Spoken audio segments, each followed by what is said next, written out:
Come on. Come on. Come on. Oh, what's going on, universe? How's it going? We're back.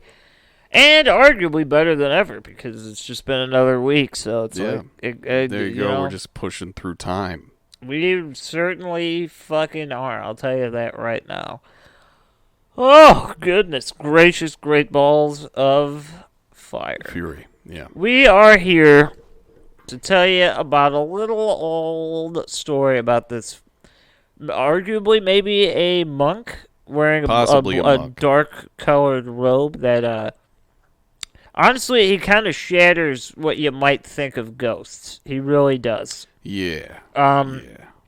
We're gonna go into the story and all that, but I will just a little precursor. If you're completely unaware of this, we'll give you a bim bam boom version. Okay. Yeah. Haunting stops. Haunting comes back. Haunting moves locations. Haunting comes back again. Yeah, that's what it goes kind of in a lot of different directions. So it's not your conventional ghost story in the sense of a location being haunted. This is more about a entity, I would say, that stalked people that knew a particular individual. That's the best way to put it. There you go. There you go. We are starting a cult. Yes. That's Grant Up Jake. And we are talking about the Black Monk. Damn it. The Black Monk of Pontefract. Yes, we are. And since we're doing an episode about a topic like this, I only think it's fair to throw in a little bit of a precursor and let you guys know, you don't have to believe everything you hear, okay? No. However, for the purposes of our show would not be a show if it wasn't for this very simple thing. Turn off any disbelief you might have and just follow us along for the ride. Just fucking be cool. And when it's all over, you can make up your own opinion. And if it doesn't match up with someone else's, it's totally fine. It's your opinion. It's okay. That's true. But you got to get through it. So just you got to have informed opinions. Kick back, relax, maybe take off your shoes if possible. I don't know what you're doing right now. Yeah, that would be terrible if you just couldn't take off your shoes ever. Oh, that would be brutal. That would be sleeping. You shitting me? That'd be awful. But I want you guys to enjoy this because it's a really fun, spooky, interesting story. Yeah, like actually researching into it, it's kind of more fun than anything else. Yeah, I mean, it's like super, like adorable at certain points. There's a couple parts of it that are a bit frightening to me, but I would say all in all, it's more of just. It reminds you of a movie almost. It plays out similar to a movie, and it really does. And if you're interested, there is a movie which I have not seen and I didn't even know existed. Yeah, me either. I just, like I said, like researching it, there's like a bunch of different takes that people tend to take on this like story. Yeah. They tend to see like, oh, it's like the most frightening and violent thing in the world, or it's like, oh, it was just kind of funny. Yeah, exactly. Like there's and everywhere in between. So I don't know what the movie holds. If you are interested, the movie is called When the Lights Went Out, and that movie came out in 2012, and it is the film adaptation of the story of the Black Monk of Pontefract. So if you're interested, give it a go. Yeah. Let us know how it is if you've seen it. I haven't seen it, and honestly, I don't even know where to find it, so I'm going to have to scour video stores there you go. to get myself a copy of that. We'll figure it out. But you want to just jump right in here? Yeah, why not? Let's cross the pond, as they say. Oh my God, you're right. Because this happened in England, the Black Monk of Pontefract.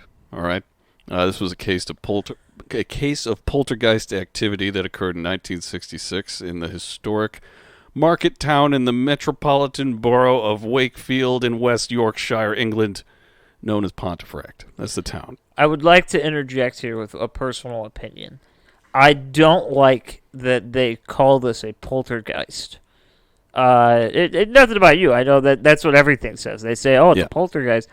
I completely disagree because the one thing that poltergeists don't typically do is show some type of physical form. And this entity does just that at Well, you certain see, yeah, points. that's something that we'll find throughout this story is it kind of crosses the borders between just a regular haunting, poltergeist, and then there's actual physical manifestations of this thing. It's like Yeah. it's crossing a bunch of. There's a huge Venn diagram of this thing that it's right in the center. Yeah, it's very unique in that sense. I mean, I know there's probably tons of these stories out there, but for one that covers this many bases and to be this large and well known, it's quite a unique poltergeist slash haunting Yeah. slash demonic, and if you tend to believe that, but I'll talk about that later because I have an opinion on that. And it kind of like we'll get to it. We'll get to it. Anyway, more specifically, this all went down in the household of Jean and Joe Pritchard. And their two children, Philip, who was 15 at the time, and Diane, who was 12 at the time, were also there. So they moved into their new home at 30 East Drive that year, 1966, and claimed shortly after that there were some strange things going on. They began happening in the house. Sandwiches were making themselves. Oh, God, that would be amazing. That's like the Disney Smart House thing. Yeah, but they're everything you don't want on a sandwich. Like, think of I think we were just talking about that, like on Benchwarmers, but he's like, I'm gonna make a sandwich so crazy you can. Oh, you're done. Oh, you already have it. He's like, yeah, you're done already. No, see, that would be so good. All right, but first we got to get a bit of background on Pontefract itself. All right, That we do. So- We do. you're damn right. So Pontefract was a town. It's a town that was part of Yorkshire, and it dates back to the year 1090. So it's Ooh. old as shit. When it was founded by Robert de Lacy, who built it in dedication to Saint John Evangelist, the Evangelist, which is also the name of a Catholic elementary school and church near us, nestled between an abandoned Kmart and Walgreens. Yeah, that was actually that was the church that I was confirmed in, and then immediately I've never gone back. I went to the Dare, like, ending ceremony thing. You know, the Dare program? Oh yeah, Yeah, we all gathered at the church. that's a Yeah, it weird was place fun. to do that. Yeah. Where let's just put it this way: they're telling children not to use drugs in a place where men diddle children. Yeah. Usually, sometimes with the help of drugs. And give wine. Say it's like, oh, it's, you have to drink it. You have to. It's like, Yeah, that's and not okay. No offense, but if you're a Catholic and you can't take that joke, you You're gotta going to realize hell, kid. Yeah. Catholic priests, they tend to diddle kids, and everyone always wants to know. They're like, well, why would they do that? They're men of God. It's like, I'll tell you why. Because they're pretty much not allowed to have friends. They're certainly not allowed to be married, and they can't even sin. Okay, so what do you expect? I'm not saying it's okay. No. All I'm saying is Or the they're just- answer is very clear as to why that happens. They could also just be pedophiles who are like, oh, these people tend to rape and get away with it. Yeah, it's a great. You know? I mean, for pedophiles, it's like the It's number the one line job of to work. go into. The line of work. But anyway, so yeah, and from 1090 to 1539, Pontefract included a monastery completely inhabited by monks with less than monk-like behavior. Yeah, They tended to be a bit not religious-like. that would be. I don't know if I'm saying this right. The Cluniac monk. That sounds right. The Cluniac monks. I would believe you if you pronounced it that way. Yeah, I think that's correct. The Cluniac order of monks were in this area at the Yeah. time. Ooh, the Clooney. Yeah, George Clooney. Clooney-ac. That's where he came from. Wow. He's a descendant of the Cluniac monks. Very Or nice. I don't know. I don't know how to say it. Something's happening here. I'm trying my But best. I'm about to tie it back into rape. So the course whole you are. story behind behind the name of this case, it stems from this monastery, and that apparently during this period, a monk had raped and murdered a young girl and was hanged for the crime on the highest hill in town. All right. Yes. Now I do think it's important. I do think it is extremely important that this story comes from Tom Cuniff.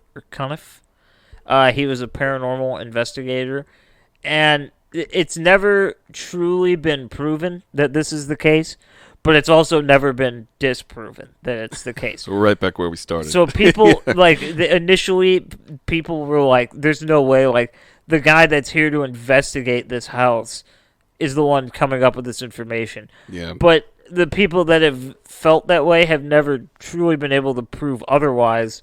And we do know for a fact that these monks were in the area, so it's not particularly far-fetched that something like this could have happened around there. Yeah, I mean, like, people have already kind of taken that story and ran with it and, like, added on to it.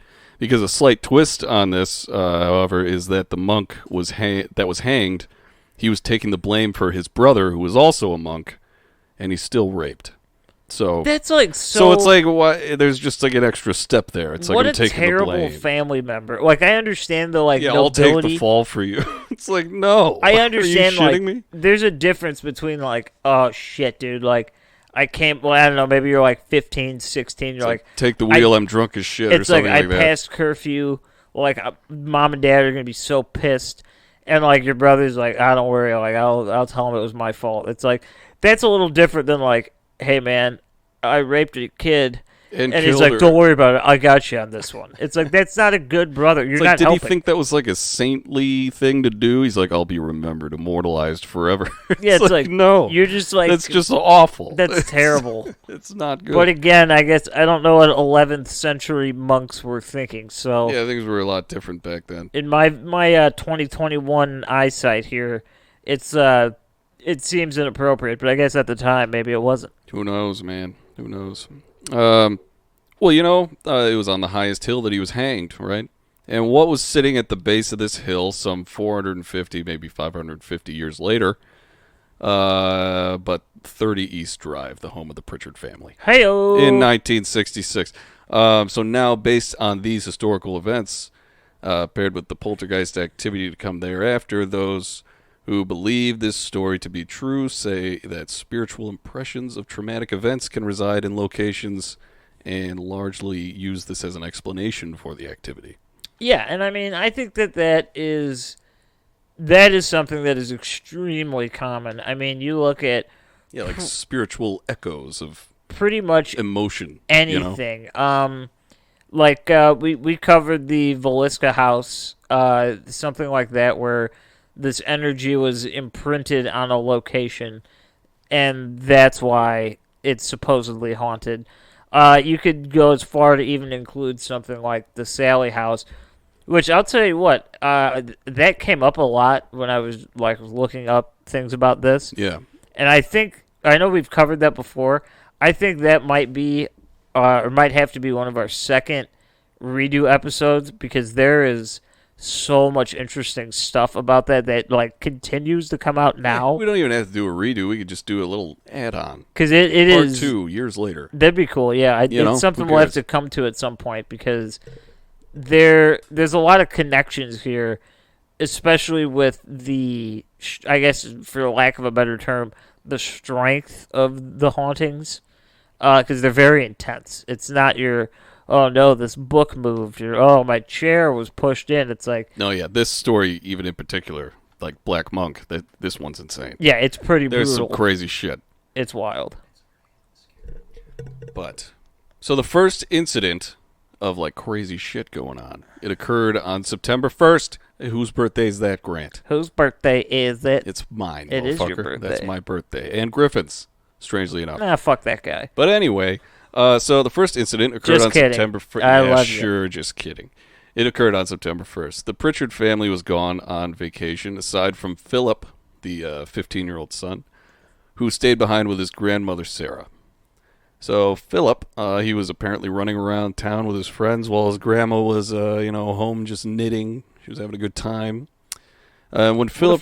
What a funny way to describe knitting. She was having a ball. She was just knitting. making a time of it. Just knitting in the corner all by herself. Damn right, dude. Loving every minute of it. It's like cooking. You got an end product. You're like, I did this. That is true. It's like the whole process sucks, but then as soon as it's done, you're like, that sense of accomplishment is yeah, unmatched. motherfucker. It is awesome. It's unmatched. Yeah. So when Philip returned home, he experienced a breeze of cool air outside just before entering the door, despite the very warm weather outside, because, it was September. I'm imagining it's a little muggy. I don't know that. If you guys are in London or in that area, in the English areas, Yeah, we make a lot of fog jokes. Is that true? I imagine it's foggy, and for that particular like fog reason, breather is like a It's like a name you could call him. All I know is that leads me to believe that it's extremely humid. So if I'm incorrect about that, let me know. But And they got all those wool suits. No, yeah, sounds awful. I bet you it's a hot, moist summer that you guys have out there. And I empathize because that's exactly what we have here. So it's fine. Yeah, right now at least. But so yeah, you felt that cold spot even outside in the warm weather. When he entered the home, he witnessed a strange white flakiness raining down on his grandma. So he pointed it out to her, and the two, more confused than anything else, because it wasn't coming from the ceiling. He made a point to check that. He saw that it was coming from just like about 5 feet off the ground, just materializing and falling down on his grandmother. Yeah, absolutely. And that story specifically with the white dust or whatever you might want to call it, it is corroborated because they were sort of, not, I wouldn't say panicked, but they were very curious. And they actually went and got one of their neighbors. And the neighbor came over and they witnessed it too. And they were like, I don't know what I don't know what I'm seeing. Because obviously, you think you're sitting down. If something's falling on you from above, maybe there's something in the ceiling, maybe the drywall, or there's some type of insulation that's falling through. Yeah. But not when it's manifested in the middle of the air. Yeah, it's kind of creepy. And something that maybe a reason that they were so comfortable going over to their neighbor's house and asking for corroboration, the neighbor was Sarah's daughter. It was the aunt. The entire family was kind of living on the same street. They were all like very close. Auntie. But yeah, so and the neighbor's name, Marie. So that was Sarah's Damn it, daughter. Marie, they're minerals. It, Marie. So yeah, he pointed it out to her, and the two went over to Marie's house, and Marie came over and saw the mess of white all over the room, and she quickly went off to the kitchen to get a rag to clean it up. But she nearly slipped in a pool of water that was starting to form in the kitchen. Ooh. Right? And multiple perfectly circular pools of water began forming in the kitchen. And just as this was like discovered, a loud banging noise could be heard from upstairs. It was at this point that the neighbor that the family shared the wall with came around to see what the commotion was, right? The neighbor then turned the water off because they're just like, there's all this fucking water everywhere. I'm going to turn it off. So they turned off the water, but this did not stop the pools of water from appearing somehow. And the family figured it must have been like a broken pipe or like a leak or something like that. But upon hiring a repairman to check all the pipes, he told them that there was no problem at all. No leaks, no nothing. And the pools of water didn't even stop forming as he was checking all the pipes and shit. They were just appearing, manifesting. Perfectly circular. There was no like spillage. It wasn't dripping from the ceiling. No, they would just appear. No particular reason for any of it. It's just sort of there. I would be concerned about that. I'm not going to lie. And then they just disappeared about an hour later. So that same night, around 7 p.m., the pools returned. Because, they were sopping them up, but they would disappear. They came back. And this time, they were accompanied by cutlery and pans around the kitchen, sort of like jostling and shaking. Easy bake oven style in the kitchen on the floor with no reason. That's what I'm getting at here. Are you playing Clue right now? Sort of. They got like pots and knives and cutlery, and then there's just like puddles of water. What are they doing? They're playing house. You're right. It is a house. The ghost is playing house. So I know the ghost has a name too, and I'm just not going to say. Oh yeah, we'll get to that. It comes. But yeah, they were playing house because also the cupboards and the chairs, they began doing the same thing. They were just vibrating, just shaking. And in the midst of all this, Sarah and Philip witnessed their tea dispenser pressing in and out all on its own, spilling tea everywhere in a consistent pulsing until it was empty. How mildly not that frustrating is that? It's just kind of like, what the fuck is happening? I mean, comparatively, that's like nothing. I would much rather take that than like weird puddles and shit being on the floor, dust coming out of the air. Yeah. Honestly, it's like you're just wasting tea. The cool breeze. We did that as a country. The cool breeze on a hot day. That sounds nice. That is actually quite nice. I would like that. Yeah, see, it's kind of refreshing. I know, like today it's really hot, and being outside, it's like, oh, it's hot. But if there was a nice, cool wind that just only affected me, I wouldn't be upset. Very welcome. Very welcome, yes. But, we're saying it's good. Sarah did not agree. She screamed, "Stop it." All right, she was very frightened. She screamed, "Stop it." And right as that happened, a loud crash came from the hallway behind the kitchen door, and Philip and Sarah investigated, slowly opening the door, right? Only to find a silent hallway with the lights flickering on and off. Isn't that spooky? Ooh. And upon further investigation, they discovered that the potted plant that was usually sitting at the foot of the stairs was now halfway up the stairs without the pot, and the pot was at the top of the stairs. So just some light gardening with this ghost. Yeah, and just kind of mismatch, and just It's like, that's not right at all. throwing shit around and just kind of like, maybe this one will upset him. I don't know. Maybe it won't, but let's try. Who knows? So yeah, they found that potted plant all askew, and the cupboard and the cutlery in the other room began shaking again, but this time more vigorously. Okay, but when Sarah opened the door to re-enter the kitchen, it all stopped. So it's just fucking with them. They're just pawns in the game. Immediately after the crash was heard, and immediately after that, a crash was heard, and Sarah again went to the daughter Marie across the street. Right. Marie entered the kitchen and was met with the same violent shaking and banging of furniture, and both Sarah and Marie experienced a sudden chill in the air. So these sudden chills are still coming back. Scariness up the wazoo. No, you're right.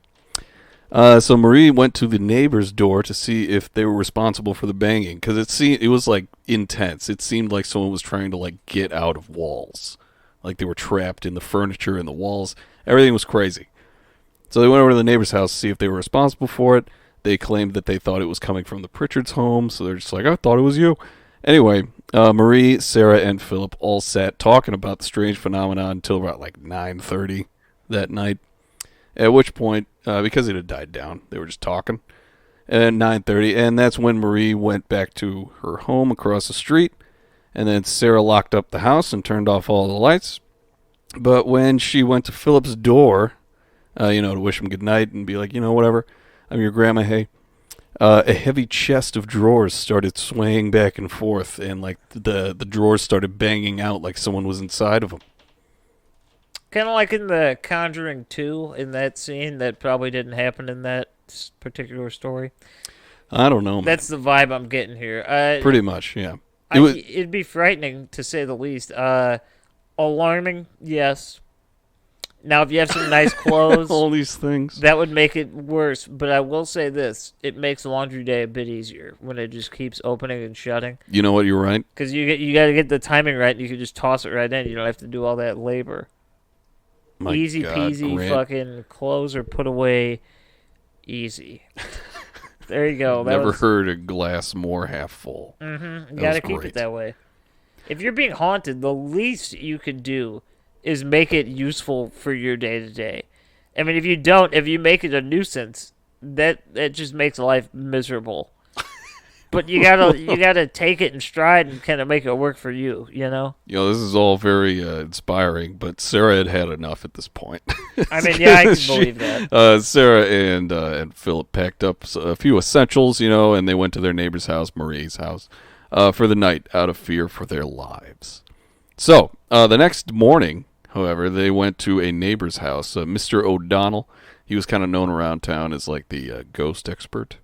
Oh, okay, so that's fun. He's one of those. Yeah, every town has one, right? So he then came to the home and immediately recognized the descriptions of what had happened as poltergeist activity. I say descriptions because all the phenomena had stopped at this point. It was the next day, new day, everything's great.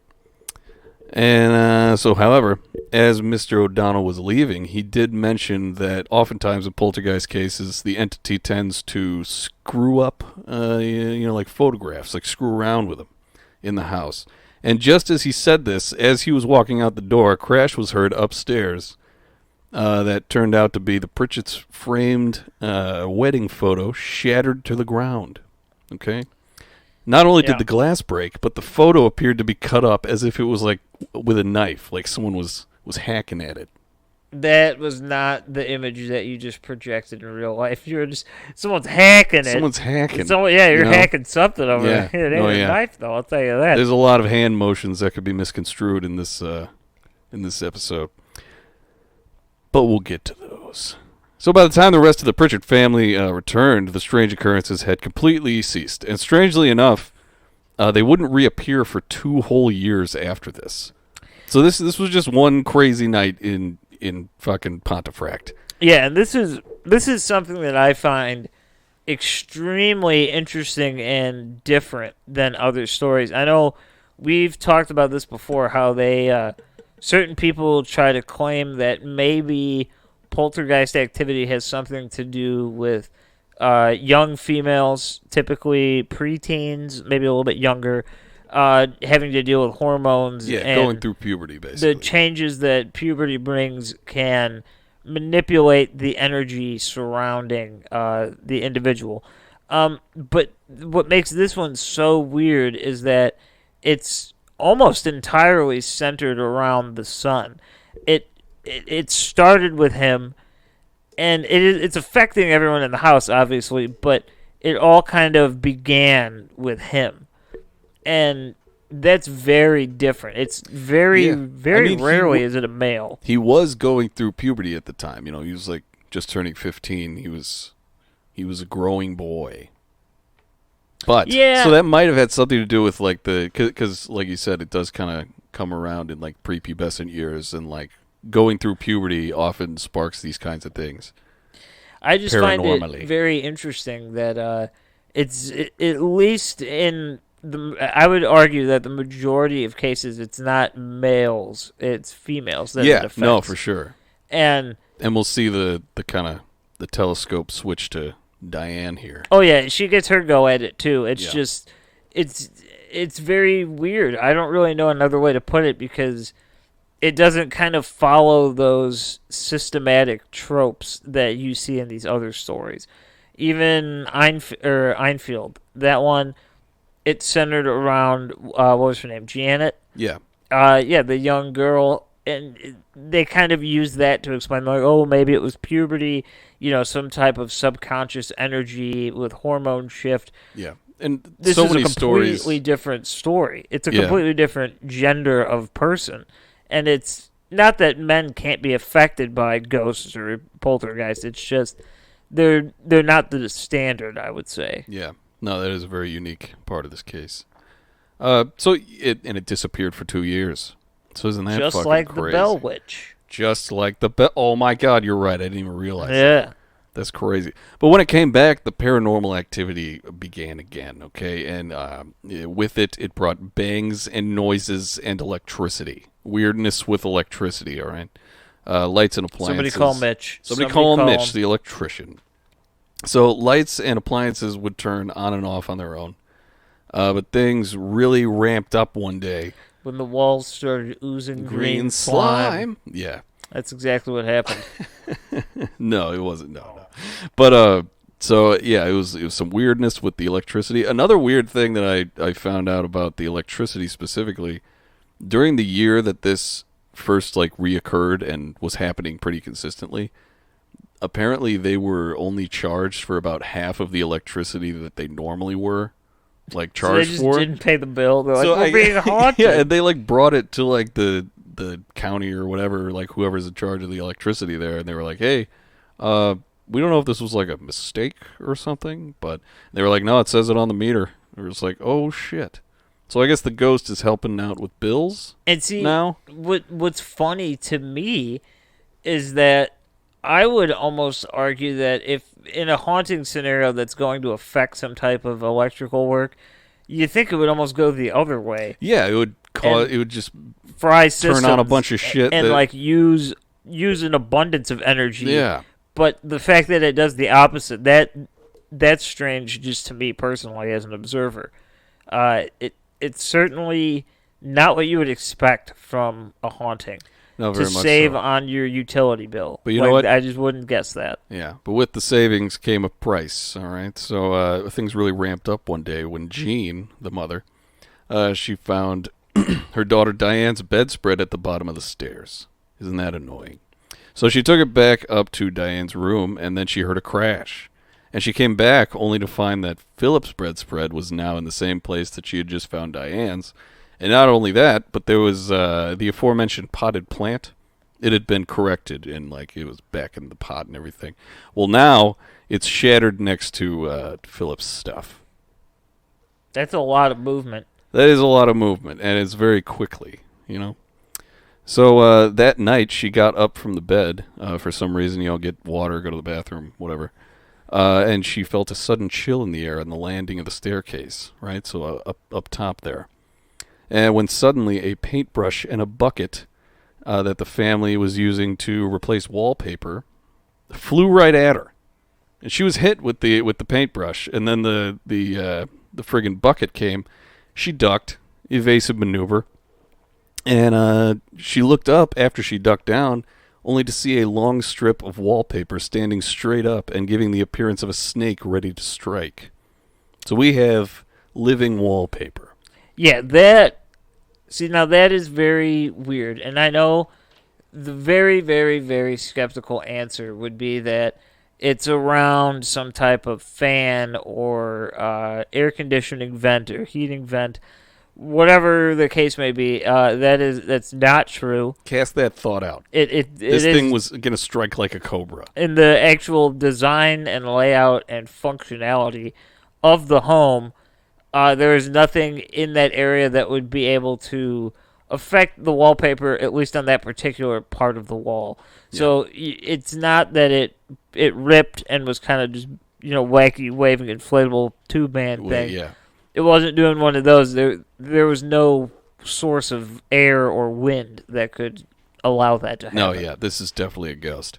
So what does Jean do? She grabs it. She grabs this thing. But just as she did, a carpet sweeper began levitating and swinging wildly in the air. So there's just a bunch of floating shit. Things getting thrown around. It's insane. So Jean then crawled back into her room and slammed the door while screaming. And this woke up the kids who came out of their rooms, to investigate, and they were berated by the floating paint supplies. But this is kind of fun because it never hurt. It didn't hurt. It was just kind of like like little pats. Yeah, and it was just kind of like little love pats. Like, hey, how are you? That's something that will continue later on as well, where these things that seemingly might cause pain or discomfort, they don't. They're happening, but they don't really have any side effects to them. It's super weird, man. Yeah, that ghost or not, I can't explain that one. Yeah. I don't even have an idea. I don't even know where to begin. And so this is kind of where we see the attention shift to Diane. All right, so the ghost then ripped down the curtain rod from the wall in Diane's room and threw it out the window. That's just rude. Yeah, and so Joe, the father, then slammed the door to Diane's room, and when Diane went to open it again, Joe yelled at her not to touch it. And after that, a single hard thud hit the door from the other side, almost to say, like, get in here, like what? Get over here. Get over here. And so yeah, as time went on, a plethora of strange things began happening around the house on like a daily basis. Here's a rapid fire. The pools of water would return. The furniture would shake and rattle. A green foam started coming out of the faucets, just kind of leaking out of the faucets. Isn't that gross? And then scents would waft through the house, suddenly both pleasant and unpleasant. Sort of weird. Disembodied noises came to be heard at random points, such as heavy breathing, and even barnyard noises toward the end, like cows. Yeah, it's weird. Isn't that something? It's fucking weird. So doors would swing open and slam shut on their own. Framed photos and furniture, they would be found smashed and broken and appear as though someone took knives to them. Bunch of stuff, just all day. All day these people are experiencing this. Is crazy. Yeah. And I want to rewind it just for a second here. These puddles of water that keep appearing. Again, another thing just for you to chew on, okay? Chew it. You can, however you decide to think that occurred, the family plumbers came to the home to investigate these mysterious puddles, and there were no leaky pipes, there were no main breaks, there were no pipe breaks or cracks, nothing. There was nothing Yeah. around the area of these puddles that could lead to some type of water seepage. Yeah, like I mentioned before, like they came, there's nothing wrong. Yeah. And even while they were there checking it, they were just started to form. Like Yeah, they were just forming. it's a very common thing that things that you might think have simple answers were looked at to see if those were the right answer, and they just weren't. Yeah, it's pretty crazy. But despite all these things happening regularly, the Pritchard family didn't even like once entertain the idea of moving. They were just like, no, this is like where we live. This is just what it is. And instead of moving, they kind of took to naming the ghost. And I know you know the name. I know both of them, and I'm interested because they're both fun. Well, first, One's better than the other. yeah, though. one is way better than the other. We'll let you decide. First, it was a very short period that he had this name, but Mr. Nobody. Yeah. Isn't that a fun name? That's my personal favorite. Yeah, I like that one, but then they went on to just start calling him Fred. Yeah. And I can't help but think, I have no way to back this information up, but I really think that was the kids doing. Probably. More specifically, the son, because he's cool with it now that it's done with him. Yeah, he's like, And yeah, he's we're like, all right, let's roommates. have some fun here. Like, he's doing my thing. He's like, well, let's make it work for us. Yeah. But no, this is just a testament to how like lighthearted they kind of were about it. Like they would see shit happen, they're like, oh, Fred again. You know, like they were kind of lackadaisical about the whole thing. I don't know why or how, but okay. Yeah, I guess. So, because even though all of it was scary at first, they realized that like no harm really was ever done to them physically. Like even when they would get hit with things like tossed through the air, like I said, it was kind of like love taps. It wasn't. It would never hurt them. A crazier example of this would be the time that Diane suddenly became surrounded by pieces of furniture in her room, and they were seeming to like move on their own.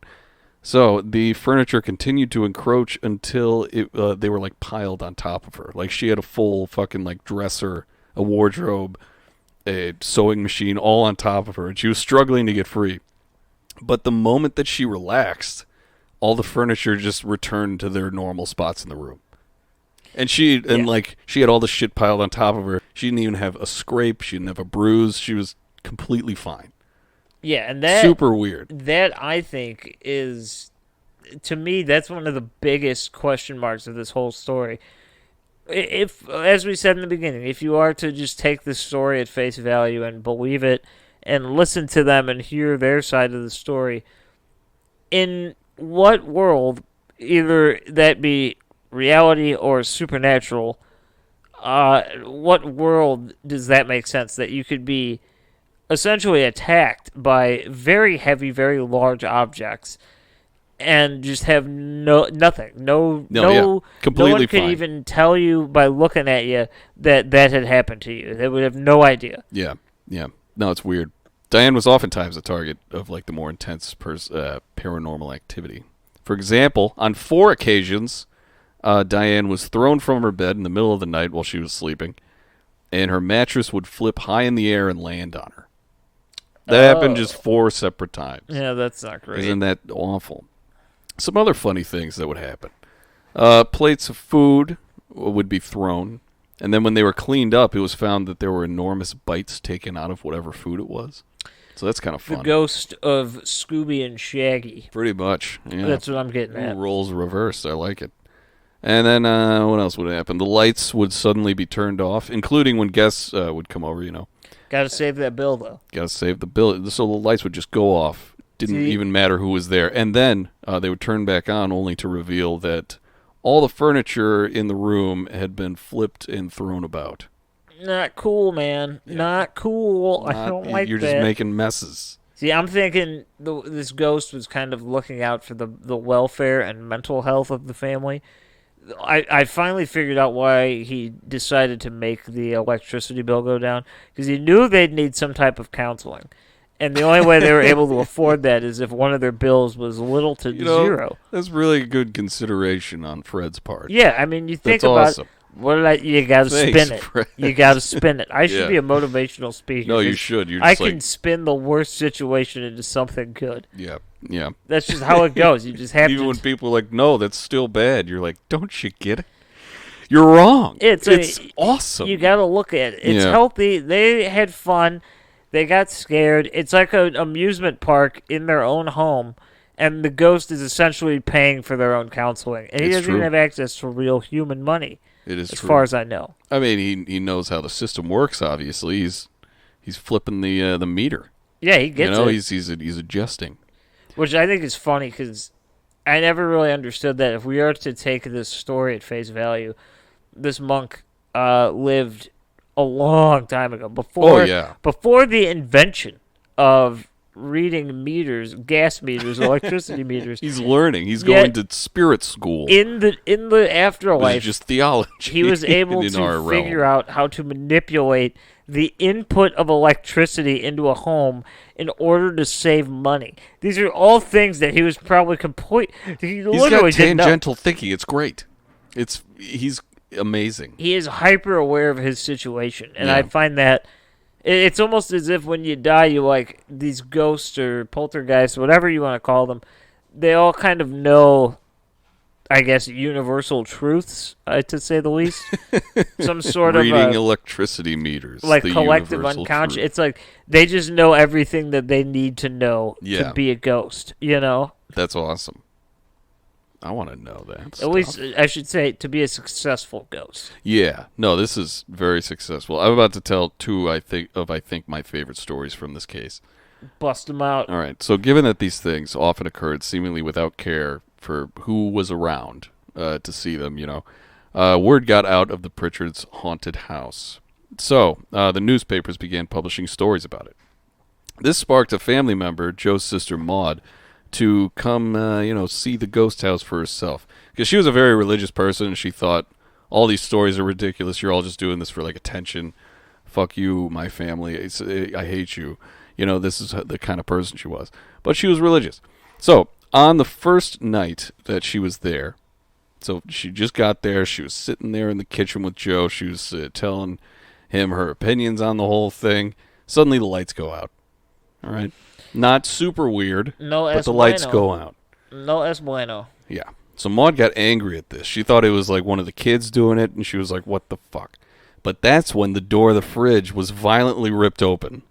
A jug of milk from inside floated out and was poured all over Maud's head. That's classic. So just a floating thing of milk pouring out on Maud's. floating Three Stooges bit, all Right? happening in the kitchen. It's very like slapsticky. But so yeah. Yeah. So then Maud's gloves that were sitting on the table, they were just lying there. They started levitating into the air and appeared as though an invisible individual was wearing them and waving their hands wildly in front of her face. Okay. Isn't that fun? Jazz hands. Jazz hands. So the gloves then disappeared. They didn't fit. They disappeared. They didn't fit. You gotta quit it. But they disappeared, and then a loud crash was heard upstairs. And the family ran to investigate, and they found the gloves floating there. They just appeared upstairs. And one of the gloves was shaking vigorously in a fist. This is the hand motion I was talking about. Yeah. That was one of the gloves, but the other glove was like doing like a beckoning finger, like come hither sort of, That's a little spooky. one of those. I won't deny. Yeah, Maud was incredibly frightened by all of this. And she began to sing Onward Christian Soldiers to herself, but Okay. out loud, And right when she started doing this, the gloves began appearing to like conduct her in time of the song she was singing. Da, da, da, da, da. She's like, oh no. I don't know how that song goes, but that is the best thing I've ever read. So Maud ran out of the house. She was terrified. Again, who gets the opportunity to have a conductor in their home? Right? Not many people. You either got to have a lot of money or a lot of talent. Dude, and Fred's like making things disappear and reappear in other places in the house. It's insane. That actually ties into this next story that's amazing. So one day, an egg, all right, it was just an egg. Just it a little old floated egg. into the room where the Pritchards were. It wasn't the kitchen. It floated in there. It fell to the ground, exploded, and gave off the scent of flowers. Yeah, I mean, that does not happen typically. It doesn't usually happen. That's not what that smells like. I am not saying that it's impossible, but I'm saying it's improbable. Yeah. Okay? And Jean, I mean, she was always very tidy. She wanted everything to be clean. So whenever these like messes came about, she was like pissed. Right? Yeah, I could believe that. So Jean, seeing that there was another egg floating into the room, she was like, I know what's going to happen. I know. She got irritated, and she went to the kitchen, put all of the eggs from the fridge into a wooden box, and sat on the lid to ensure that there would be like no more mess. And despite this, eggs just began appearing in front of her face and exploding with the same like flowery scent. Yeah, all right, that's not good. This happened like 2 or 3 more times, and then she got pissed. She was like, I'm going to look in the box. I have to look in the box I'm sitting on. And all the eggs were gone. So he's just doing magic tricks. And I mean, it's fucking insane. See, that's not even magic. That's quite literally I think it's called dematerialization. It's like apportation. It's crazy. That is literally taking something, making it disappear from the actual world we live in, only to have it reappear somewhere else and explode smelling like flower eggs. That is, again, that's beyond magic. This is not something that normal poltergeists or ghosts can do. It's no. just like poltergeists, they do a lot of these things, but they do not dematerialize things. No. And they I mean, I guess I shouldn't say that. I don't know what they do. It's rare that a poltergeist happens, disappears, and then returns in the same fashion. Yeah. Yeah. Oh my God. That's very different. That's not something that happens all the time. Not at all. No. But so, just based on all these stories, you can tell this was insane. Their day-to-day lives were just chaos. And as things kind of ramped up, he started showing himself. This Black Monk of Pontefract. This is where he gets the name. Yeah, it is. You just appear as a dark figure. I think he first appeared to Jean, actually, the mother. Oh yeah, and it was the mother and the father as they were dozing. Yeah, so they were like in their bedroom, and the door just kind of swished open, and there was just a black figure. Yeah, just standing in their doorway, and then when they turned on the light, it disappeared. Yes. So they're like, oh my God, it's Fred. Now, this happened on a much, much, much, much, much lighter scale in the neighbor's home, the sister. Yeah. That's kind of something I mentioned a little bit earlier, that the activity seemed to transport from home to home because she was actually, she witnessed the apparition, I guess you'd call it, of the Black Monk. Mm-hmm. She was washing her dishes when, similar to the beginning of the story, she felt a cool breeze kind of roll in, just like a nice waft. Nice cool AC. And as she turned around, there was the apparition of a black monk.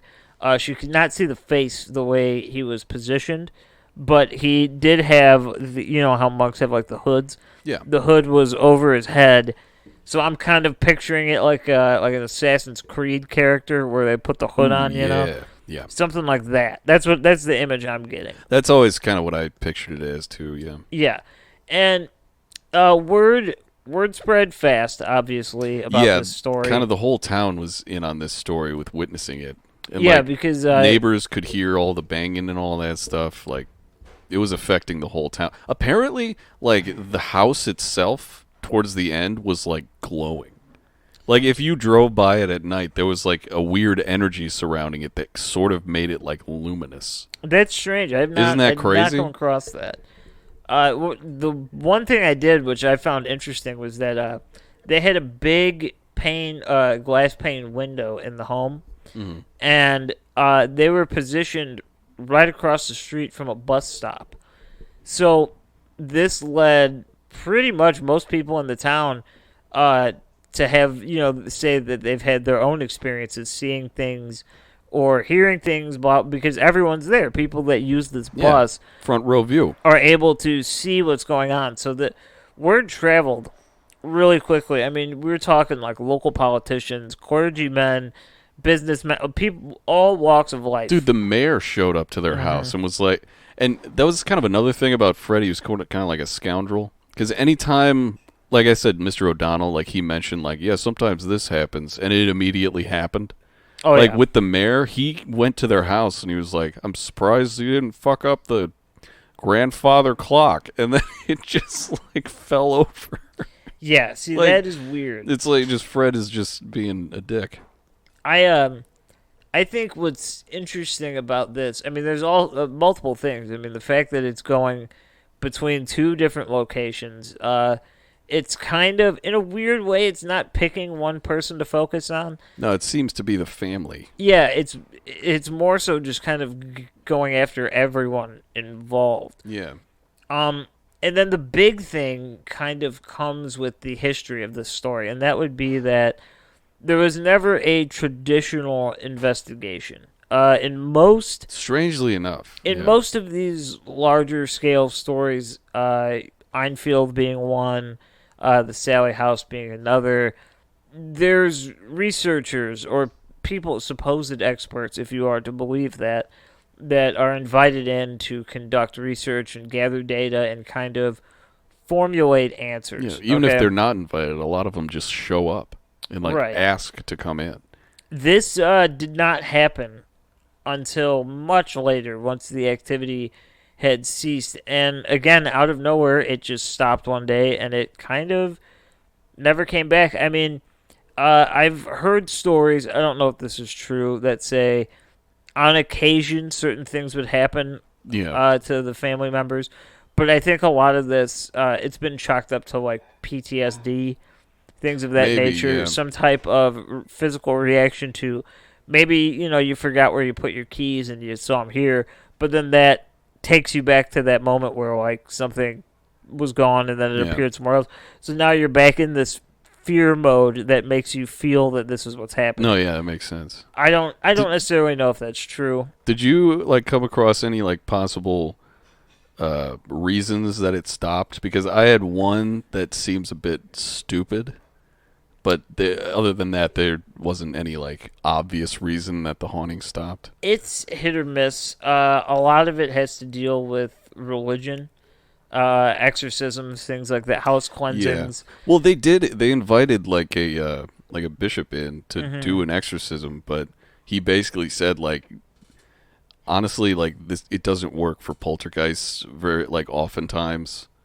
And, Which makes sense. Yeah, and he like sprinkled holy water everywhere, but apparently like Fred made the holy water then like leak from the like walls, I guess. Kind of like the And- Gary house. Yeah, pretty much. And it was only after that that like Fred started to actually have like religious iconography like happening with his like antics. Yeah. Like there was I think there was like gold paint where he like inverted a bunch of crosses that were all like Yeah, perfectly painted Yeah, they were on. painted on the wall Yeah, and things. super weird.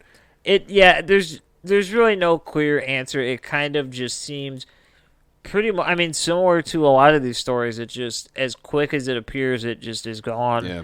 And there's no, you don't get time to ask questions. So Yeah. it's not how you're going to find out. The one explanation that I came across that I think is stupid is that Joe, like the father, his friend, was just like, yeah, just get a bunch of garlic.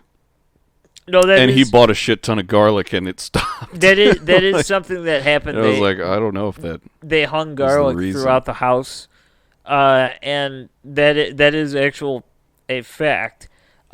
Supposedly the activity slowed down and then halted after that. So, I mean, I guess they can connect it to that. It's really a personal thing. Yeah. However, Fred's got no taste, no flavor. however they feel, whatever they feel worked. That's what worked because no one else can tell you otherwise besides them. The one thing I want to talk about, it's not particularly related to this, but I think it ties into this.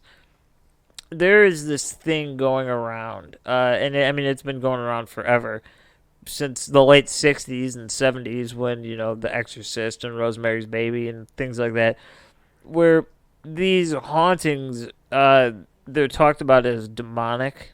Yeah, they're all kind of associated with like Abrahamic religious Yeah. things. And if you watch shows like Ghost Adventures, things like that, they always are very easily they're evil energy or they're bad energy. Yeah. I've been doing a lot of reading just about sort of like the scientific approach to ghost hunting lately and kind of what they do. And they raised a good point and they said it's really unfair to label paranormal activity as good or bad or positive or negative, because the way they said it was essentially, you need to believe that if no matter where this energy comes from, it's some type of energy that is on this planet, in this reality, in this dimension, and it's stuck. It can't leave. It doesn't particularly want to be here. It's not someone, even if a ghost is haunting the house they grew up in, the ghost isn't living their regular life. They're stuck in this house. No, I can't imagine ghost life is regular life. Exactly. So it's like they're trapped. They're probably essentially they're a bit crabby. I feel like a lot of people bring in like the evilness and like the religion to it because they're just like, oh, well, why are they still here? Yeah, exactly. It's like, like, why didn't they go to the place I think they go, So And that's probably a lot having to do with like religion. And the point that they kind of raise is that like they're every. Now, I'm not saying that there can't be bad or positive energy, because I'm sure there is. I'm sure there's cases out there of things that are just pure one thing or the other. Yeah. But in 97% of cases, I'll even go as far as to give the other two 1.5% each. Okay, I'm being generous there. What are we talking percentage? In 97% of paranormal activity cases, it is some form of neutral energy that is interpreted as good or bad. Yeah, because I mean, shit floating around and doing stuff on its own is scary, and people are obviously gonna like tack on negative thoughts to that. They're just Exactly. like, it's trying to scare me. Exactly. It's like approaching a snake. It's like that thing's way more afraid of you than you are of it. So even now, I could understand this in the Black Monk of Pontefract story. The two instances I would give would be the dresser story and the one where the daughter was dragged up the stairs. Now, these two, obviously, yes, they lean more towards bad things, because those, in any reality, are not positive. Yeah, the one where Diane was dragged up the stairs, I don't think we mentioned that one. So the mother, Jean, she heard, like, the lights went out. The mother, Jean, heard Diane screaming, and she went to investigate, and she saw Diane being dragged up the stairs. It looked as if there was, like, a hand clenching her throat, and her shirt was being pulled up as if she was being pulled by that. Mm-hmm. And after that, apparently they gave her a tall glass of brandy, even though she was a child. And and like some finger marks were actually starting to form on her her neck there. So that's the only time that Fred was actually like frighteningly violent. Yeah, and again, this kind of goes back to how I started this conversation. It's hard to say that this energy is negative because we don't get the opportunity to see it from the perspective of the other side. Yeah. So even a situation like this, obviously that's not acceptable behavior on planet Earth. You don't grab people by the throat and drag them where you want them to be. You just don't do that. No, yeah, you can just ask them to go there. But there's the same with the real world. Even in true crime, that's probably the best example we could give. There's always two sides to every story. There's always the bad person that everyone sees as bad. It's their side. And the more you can understand that side, the more it becomes a lesson as opposed to a threat. Yeah, that's kind of why we have this whole show. Yeah. Is to look at that side of these kinds of things and be like, well, what's this all about? Right. What's going on? And I mean, I think the best way to put it is, I mean, I don't know what it's like to be a ghost, but I'm just going to... We'll all figure it out at some point. I'm going to do my best and explain this. Picture yourself in the location that you find yourself most comfortable, whether that be, your home, whatever it may be. My van. Now picture that, but you are stuck there. and it's yours. Like you still have that memory and Man, that the feeling. seats fold in my van. I got space for days. Okay, perfect. So you're in that van, but now somebody else buys that van and they're using it. No, How that's not allowed. I'm going to be pissed. you're stuck in there. You can't leave that van. They can't see you. You can't speak to them or interact with them, but you're there. I'm going to give them so many car troubles. I'm Exactly. going to leak the gas. It doesn't necessarily mean that it's an evil energy. It's just the only way humans are going to get a reaction is by something negative. Yeah. If a ghost baked you a cake, sure, you'd be concerned, but you probably would eat it and just be like, that was so lovely. Yeah, I'm not just going to leave fresh baked goods on the passenger seat for the new owner. I'm just going to be like, here's a thumbtack for you. Exactly. You know? But if they shatter a potted plant, you're going to start asking some questions. You're going to start being a little more freaked out. I feel like Fred just wanted him to get out. He was like, you know what? I've tried being nice. Oh, but yeah. you guys won't fucking leave. The Pritchards were resilient, dude. No, you are 100% right. Yeah, it was crazy. And I mean, to be honest, that's really the end of the Black Monk. That's of it. It just Pontefract stopped story. one day. It Yeah. kind of came out of nowhere, and I think that was a good time to explain some of the more technical research that goes behind it. Because I'm not saying you have to side with the ghost. That's not my opinion, but it's easy to look at the surface level of this story and say, well, it's not a poltergeist, it's some sort of demonic entity. It's like, no, there's a difference between good, bad, and evil. Yeah. Bad is not equated with the devil. Bad is unfortunate. The devil, or if you believe in that, the devil, things like that, pure evil is not minor inconveniences and frightening things. Yeah. It's literally the worst imaginable thing on the planet. Yeah. So there's no way It'll, you could throw that, it's a demonic possession. It's like, well, that doesn't necessarily make sense. It doesn't necessarily make sense, but it could be a subjective truth of somebody, and really that just is more detrimental to you as the individual believing that, and not like opening your mind up to other possibilities of what it could be or what the intentions of it could be. Right. So it's really just, it's up to you how you look at it. But isn't it just better to kind of look at it this way? Yeah, I mean, just kind of take it all in. Just like Drink it all in. maybe we have some empathy for this guy. You never know. Unless he was indeed a rapist monk. Or his brother. Fuck that. Fuck both of them. Well, with that being said, that is effectively our episode on the that's Black Monk of Monk of Pontefract. Pontefract. And It's been so long since we've done a ghost story that I know. it felt very good to get back into the paranormal, The spookiness. supernatural. Ghost might be my favorite. Now, don't get me wrong. There's something about cryptozoology that I will forever love. But I gotta say, the first love is ghosts. Ghosts are Ghosts just are way badass. cooler. It's a lot scarier too, because when you're sitting in a house or a car or an apartment or wherever you find yourself, living, I guess, thinking of the idea of like, a big wolf or Bigfoot, that's not that scary. But the idea of like an invisible villain attacking you and you can't fight back, you can't see it, you can't run away, that is the ultimate horror. You're just at the mercy, yeah. You're done for, kid. You're done. But also, something terrifying, people. Maybe we'll do a true crime something pretty soon. Who knows? Yeah, it'll probably At happen some kind of point. soon. At some point. The algorithm, But we are starting a cult, right? That's Grant. I'm Jake. Mitch was here. He was kind of silent, but he was here. Yeah, he was He present. was fucking here. And so, follow us on all the shit. We got Instagram, Twitter, Facebook, and we are on YouTube. Subscribe. We got the Patreon down below. Become patrons. Thank you, Mom and Dad. You became patrons. Finally. Yeah, you did. Thank you very Thank you, much. guys. It was sweet of you. But you can be as cool as my parents and go to Patreon. So, that's it, I think. Yeah, that's it. Subscribe. Tell us. Tell everyone about us. Tell everyone. Yeah, tell everyone Everybody. you know. Tell everyone you know. Patrick Warburton, that's still the guy we're trying to wrangle He's the in. current target.